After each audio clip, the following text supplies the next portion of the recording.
이 시간 함께 보실 하나님의 말씀은 마태복음 16장 24절부터 26절까지 말씀입니다. 마태복음 16장 24절부터 26절까지 제가 보도록 하겠습니다. 이에 예수께서 제자들에게 이르시되 누구든지 나를 따라오려거든 자기를 부인하고 자기 십자가를 지고 나를 따를 것이니라. 누구든지 제 목숨을 구원하고자 하면 잃을 것이요 누구든지 나를 위하여 제 목숨을 잃으면 찾으리라. 26절 함께 보십니다. 사람이 만일 온 천하를 얻고도 제 목숨을 잃으면 무엇이 유익하리요? 사람이 무엇을 주고 제 목숨과 바꾸겠느냐? 아멘.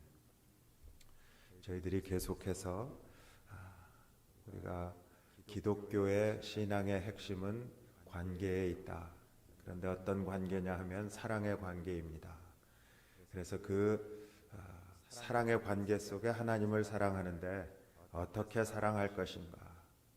그래서 저희들이 마음을 다하고 뜻을 다하고 힘을 다하고 목숨을 다하여, 그래서 저희들이 마음, 뜻, 힘 이렇게 살펴보고 오늘은 목숨에 대해서, 과연 목숨을 거는 사랑이 어떤 것인가, 그리고 우리가 하나님 앞에 그 사랑의 관계를 가지기 위해서 목숨을 건다는 것이 무슨 뜻일까, 저희들이 함께 묵상하면서 은혜를 구하려고 합니다. 구약 성경에 보면 하나님을 마음을 다하고 뜻을 다하고 힘을 다하여 사랑하라 이렇게 말씀하셨습니다. 이 말씀은 구약에 여러 번 나오지만 모두 마음을 다하고 뜻을 다하고 힘을 다하라고 하십니다. 그런데 신약에 와서 예수님은 여기에다가 목숨을 다하라는 말씀을 덧붙이셨습니다. 그냥 덧붙이신 것이 아니라 뜻을 다하고 힘을 다하라고 하기 전에 목숨을 다하라고 순서를 약간 바꾸셨습니다. 순서상으로 보면 마음과 뜻과 힘 다음에 목숨이 나와야 합니다. 저희들이 구약의 말씀, 성경 말씀을 인용하면서 내가 강조하는 것을 강조할 때 중간에 끼워 넣지 않고 보통 저희들은 그 성경 말씀 인용한 뒤에다 붙여서 말을 하게 되어 있습니다. 그런데 예수님이 왜 그 마음을 다하고 다음에다가 목숨을 다하고, 그러니까 마음과 뜻 사이에다가 목숨이라는 것을 집어넣으셨을까? 별 생각 없이 성경을 읽다 보면 그런 게 별로 중요해 보이지 않습니다.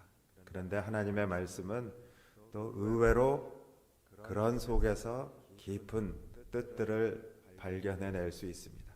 그래서 하나님의 말씀이 참 신기하고 신비롭고 또 캐도 계속해서 새로운 보화를 캐낼 수 있는 것이 바로 하나님의 말씀입니다. 그러니까 왜 예수님은 먼저 목숨을 다하라고 하신 것일까? 그러니까 뜻을 다하고 힘을 다하기 전에 목숨을 다하라고 하신 것일까? 마가복음 12장 30절에 보면 내 마음을 다하고 목숨을 다하고 뜻을 다하고 힘을 다하여 주 너의 하나님을 사랑하라 하신 것이요. 예수님이 그렇게 말씀하셨어요. 그러니까 마음 다음에 목숨이 나오는 이유가 무엇일까? 기독교인이 목숨을 다하라는 말씀을 들을 때 가장 먼저 떠오르는 단어가 바로 순교일 것입니다. 우리가 지켜내야 할 복음의 가치는 목숨과도 바꾸지 않을 만한 가치가 있는 것이기 때문에 성경에 있는 인물들, 또 기독교 역사 속에 나오는 그러한 선배들이 복음을 배반하기보다는 순교의 길을 택했던 것입니다. 그래서 목숨을 다하여 하나님을 사랑하라고 하셨을 때 우리는 제일 먼저 머릿속에 딱 떠오르는 단어가 순교라는 단어입니다. 순교란 하나밖에 없는 목숨을 바치는 것입니다. 인간에게 있어서 자기 목숨보다 더 소중하게 지켜야 할 것이 있는데 그것이 바로 하나님의 마음, 하나님의 사랑이라는 것입니다. 그래서 거꾸로 하나님은 인간에게 가증한 소중한 것을 희생시킬 정도로 사랑해야 할 최우선의 존재라는 뜻입니다. 또한 그래서 이것이 중요합니다. 그래서 하나님은 독생자 예수의 목숨보다 더 소중하게 지켜야 할 하나님의 사랑이 있기 때문에 그 예수 그리스도를 십자가 죽음에 내어주신 것입니다. 예수님의 목숨, 그것을 하나님의 사랑이 더 중요하기 때문에 하나님의 사랑을 온 세상에 나타내시기 위해서 하나밖에 없는 독생자 예수 그리스도의 목숨을 십자가에 죽게 하셨다. 예수님이 이 땅에 오신 목적은 목숨을 바치기 위해서였습니다. 드리는 게 아니라 하나님의 말씀이 그렇게 우리에게 지적해주고 있는 거예요. 그래서 하나님을 위해 손해보고 세상에서 양보하려고 하지 않습니다.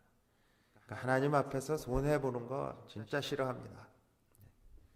그렇기 때문에 더욱 이런 말씀을 들어야 합니다. 그리고 진짜로 들어야 합니다. 부담스럽고 듣기 싫어도 들어야 합니다.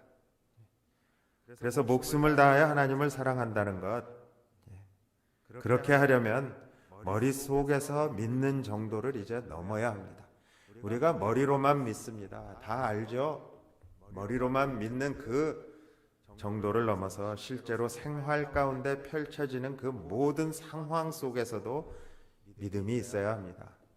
그러니까 우리 크리스찬들이 세상을 바꾸는 그러한 영향력을 끼치지 못하는, 점점 그런 영향력을 끼치지 못하는 이유가 있어요. 그것은 우리가 실제 삶의 모든 영역 속에서 믿음으로 살아야 하는데 이게 다른 거예요. 교회 안에서는 아멘합니다. 하나님의 말씀을 읽을 때는 그렇지, 감격합니다. 그런데 삶의 현장에 나가서는 절충합니다. 왜요? 손해보니까. 목숨을 다하여 그 안에는 손해보니까 내 수입이 줄고 내 먹을 것이 줄고 입을 것이 줄고 뭐 이렇게 되면 그게 결국은 목숨을 다하는 거거든요. 마태복음 6장에 보면 목숨과 먹는 것, 입는 것, 마실 것, 그것을 연결해서 주님이 말씀하셨어요. 그러니까 적당히 절충하면서 삽니다.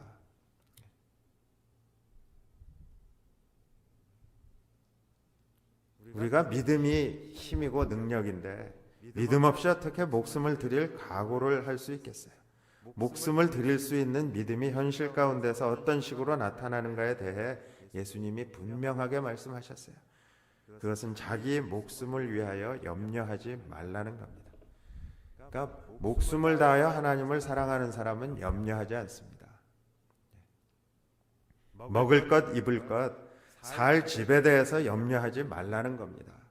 왜냐하면 목숨을 다하여 하나님을 사랑하면 하나님께서 우리에게 있어야 할 것을 이미 다 알고 계시기 때문에 들에 핀 백합화와 공중에 나는 새도 먹이시고 기르시고 키우시는 그 하나님이 우리의 필요를 모르시겠어요? 그러니까 우리의 필요를 다 채워주실 텐데. 그러므로 내가 너희에게 이르노니 목숨을 위하여 무엇을 먹을까 무엇을 마실까 몸을 위하여 무엇을 입을까 염려하지 말라. 목숨이 음식보다 중하지 아니하며 몸이 의복보다 중하지 아니하냐. 이런 말씀을 읽고 들을 때 아멘 하는데 실제로 삶의 현장에서는 고민합니다. 스트러글 합니다. 그럴 때 우리가 어떻게 기도해야 돼요? 주님, 특별히 성령 하나님, 나의 이 연약함을 도와주신다 그랬는데 나 지금 마음의 갈등이 너무 심합니다. 성령 하나님, 나 도와주세요. 이런 거 좀 염려하지 않게 해주세요. 기도가 다르잖아요. 염려하지 않게 나 좀 물질에 대박나게 해주세요. 로또 맞게 해주세요. 그런 기도가 아니라. 하지만 그렇게 목숨을 보존하기 위한 염려를 하지 않으려면요, 반드시 전제 조건이 있어야 하는데요. 그것은 목숨을 다해 하나님을 사랑하는 사람들이어야 한다는 거예요. 우리가 염려하지 않기 위해서는 목숨을 다해 하나님을 사랑하는 사람이 되어야 한다. 그것은 염려하기 전에 오직 하나님의 나라와 하나님의 의가 이 땅에 이루어지기를 구해야 한다는 말입니다. 그의 나라와 의를 진정으로 구하는 사람 하나님께서 전부 책임져 주신다. 그런즉 너희는 먼저 그의 나라와 그의 의를 구하라. 그리하면 이 모든 것을 너희에게 더하시리라. 하나님이 그렇게 말씀해 주셨어요. 그것이 바로 목숨을 다하여 하나님을 사랑하는 방법입니다. 여기에서 중요한 단어가 하나 있는데 먼저라는 단어예요. 먼저. 하나님의 나라와 하나님의 의를 구하는 일을 최우선적으로 하라는 겁니다. 그리스도인이 삶에서 가장 먼저 고려해야 할 것이 하나님의 나라와 하나님의 의라는 것입니다. 그러니까 무엇을 결정할 때 가장 먼저 가장 비중 있게 고려해야 할 사항이 그 나라와 그의 의라는 거예요. 그러니까 하나님의 나라와 하나님의 의를 구하는 일에 그 걸림돌이 되거나 장애가 되거나 지연되게 만드는 거라면 그것이 아무리 중요하고 아무리 시급한 그리고 그냥 두면 망할지도 모르는 일이라고 하더라도 그것을 생각하지 말고 먼저 그의 나라와 그의 의를 구해야 한다. 저희들이 이 말씀을 참 잘 알고 암송도 하면서 실제 삶 속에 그런 상황에 맞다들리게 되면 별로 고려하지 않는 사항입니다. 왜냐하면 하나님의 나라와 하나님의 의가 뭔지 말로는 많이 했는데 정확하게 뭔지 내가 개념이 없는 거예요. 우리가 개념이 없는 거예요. 하나님의 나라는 저 천국에만 있는 것이 아니라 지금 이 땅에도 하나님의 나라가 이루어져 가고 있는데 어디서부터 이루어져 가고 있어요? 믿음을 가진 나로부터 시작해서 우리 가정에서 우리 교회에서 하나님의 나라가 이루어져 가고 있는 거예요. 그리고 하나님의 의라는 것은 하나님이 안과 박이 전혀 다르지 않고 똑같으신 거룩하신 분이잖아요. 그러니까 거짓이 없은 분이잖아요. 그러니까 신실하신 분이잖아요. 그러한 것들 신실함과 거짓 없음과 거룩함 그런 것을 먼저 구하라는 거예요.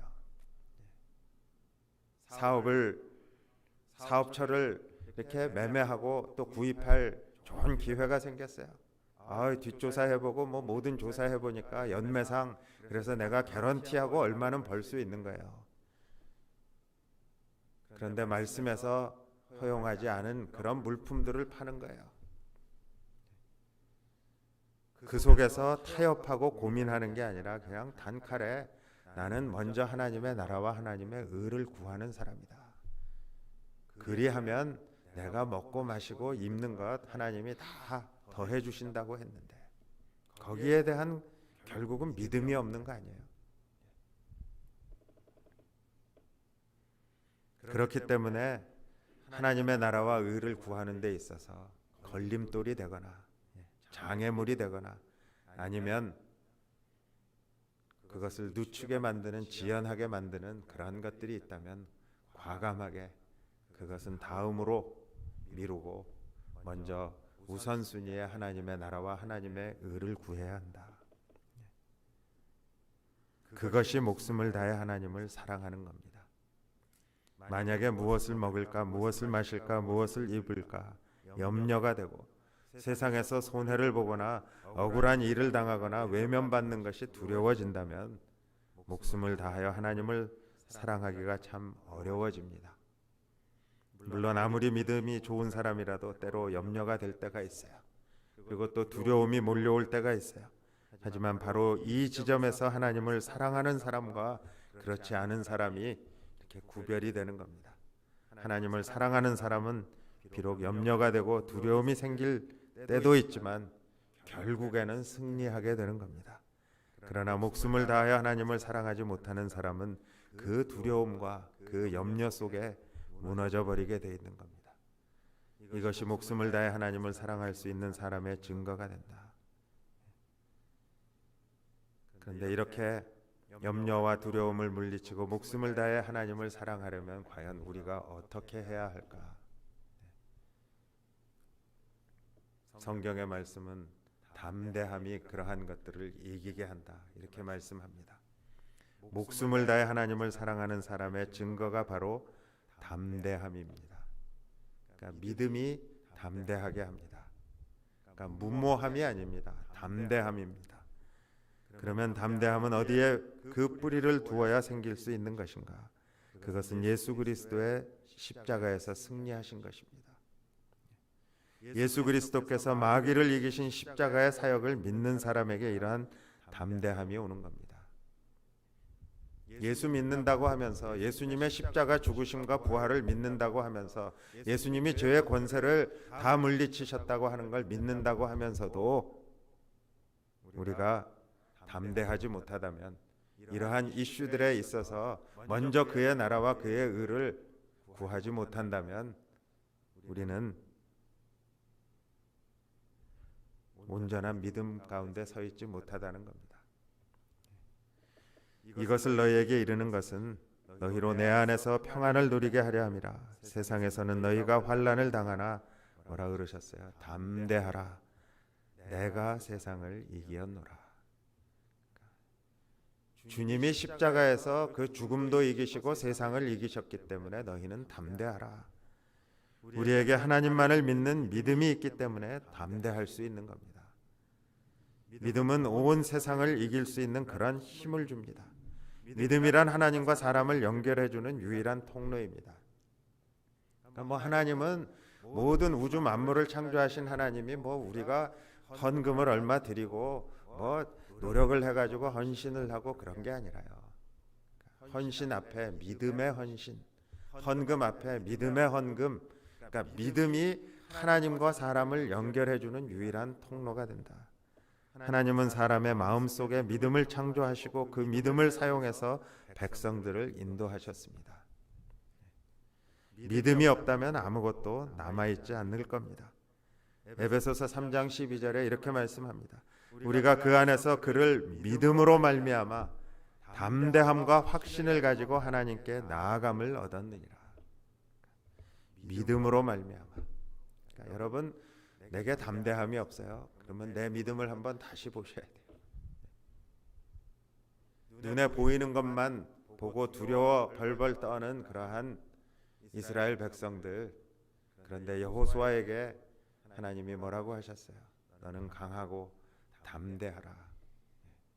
하나님을 믿는 그 믿음이 있다면 우리가 담대할 수 있다. 그리고 우리는 기도를 항상 들어주시는 하나님을 믿기 때문에 담대할 수 있습니다. 그러니까 무모하게 막 그냥 오기 부리면서 담대한 게 아니고요. 우리의 기도를 들어 응답하시는, 들어주시는 하나님을 믿기 때문에 담대한 겁니다. 물론 하나님 뜻 안에서 구해야 하지만 목숨을 다해 하나님을 사랑할 정도가 되면 하나님의 기도 응답에 대한 확신이 있을 것입니다. 언제나 하나님께서 우리에게 눈동자를 맞추시고, 하나님이 우리에게 눈동자를 맞추시고, 귀를 이렇게 손을 귀에다 대시고 우리의 기도에 귀를 기울이신다는 그런 확신이 없이 어떻게 그렇게 담대해질 수 있겠습니까? 그러니까 우리가 하나님에 대한 그런 확신이 있어야 합니다. 그를 향하여 우리가 가진 바 담대함이 이것이니 그의 뜻대로 무엇을 구하면 들으심이라. 요한일서 5장 14절에 그렇게 말씀합니다. 그리고 우리에게 주시는 사명을 이루게 해주실 것이기 때문에 우리가 담대할 수 있습니다. 내가 다른 거 구하는 게 아니라 하나님이 주신 사명, 하나님의 나라와 하나님의 의를 구하는데 하나님이 그 사명을 이루어 주실 것이기 때문에 내가 담대할 것이다. 하나님께서 주신 사명이 확실하고 하나님은 그 사명을 이루기까지 결코 우리를 상하게 하지 않으실 것이라는 그런 믿음이 우리 안에 있다면 얼마든지 여러분 담대하지 않겠어요? 목회자들이 가진 게 있겠습니까? 가진 게 없는데 이러고 막 큰 소리 치는 게 왜 그래요? 저보고 담대하시라는 거 아니잖아요. 그러니까 이런 말씀으로 약속하시는 하나님이 신실하시고 전능하시고 모든 것들을 다 해결하실 수 있는 그 하나님이 뭐라 그러셨어요? 너희는 믿음 가운데 담대하라. 그 하나님이 계시기 때문에 이렇게 하나님으로부터 비롯된 담대함이 우리 안에 있다면요, 우리가 능히 목숨을 다해 하나님을 사랑할 수 있게 될 것입니다. 그러니까 우리가 기도할 때 무엇을 구해야 할 것인가? 나에게 좀 믿음의 담대함을 주세요. 막 그럭저럭 믿어가는 그런 적당히 믿는 그런 그럭저럭 신앙이 아니라 좀 담대하게 믿을 수 있는 그런 신앙을 주세요. 우리가 오늘 기도할 때도 그것을 좀 기도해야 합니다. 그날 밤에 주께서 바울 곁에 서서 이르시되 담대하라, 네가 예루살렘에서 나의 일을 증언한 것 같이 로마에서도 증언하여야 하리라. 그 부활의 주님이 지금 바울이 로마에 가면 죽는 거 아니에요. 근데 죽음을 앞둔 바울에게 담대하라 그렇게 말씀하시면서 내가 예루살렘에서 그 나에 대한 그 십자가의 주님의 사역을 증거한 것과 같이 로마에서도 내가 증언해야 할 것이다. 하나님의 사역이 분명한 거예요. 그러니까 만약에 내가 어떤 사업을 경영하는데 그 사업을 경영하는 하나님이 주신 목적이 사명이 분명하다면요, 담대할 수 있는 겁니다. 우리가 신앙생활에서 구하는 바는 나를 목숨을 위해, 그러니까 나를 위해 목숨을 버리신 예수님을 사랑하는 겁니다. 나를 위해 목숨까지 버리신 예수님을 진정으로 사랑하려면 나도 목숨을 다해 예수님을 사랑하는 길밖에 없다. 근데 목숨을 다해 하나님을 사랑하려면 먼저 하나님의 나라와 그의 의를 구해야 한다. 이제 총 정리해 드리는 거예요. 여기저기 왔다 갔다 했으니까 이게 논리정연하게 잡혀 있지 않으실 수 있어요. 목숨을 다해 하나님을 사랑하려면 먼저 하나님의 나라와 하나님의 의를 구해야 한다. 하나님의 나라와 그의 의를 목숨을 다하여 추구하려면 염려하지 않고 두려워하지 않아야 한다. 자기 확신을 허물어뜨리는 것이 바로 염려와 두려움이니까 그 염려나 두려움을 이겨내고 주님을 위해 목숨을 다해 사랑하려면 우리가 믿음으로 담대해져야 한다. 그래서 사탄의 모든 괴계를 이기신 예수님만을 우리가 담대하게 의지함으로 목숨을 다해서 하나님을 사랑할 수 있는 그러한 성도가 될 수 있게 해주세요. 그래서 이 시간 함께 기도하실 때 저희들 다른 것 놓고 기도하지 마시고요.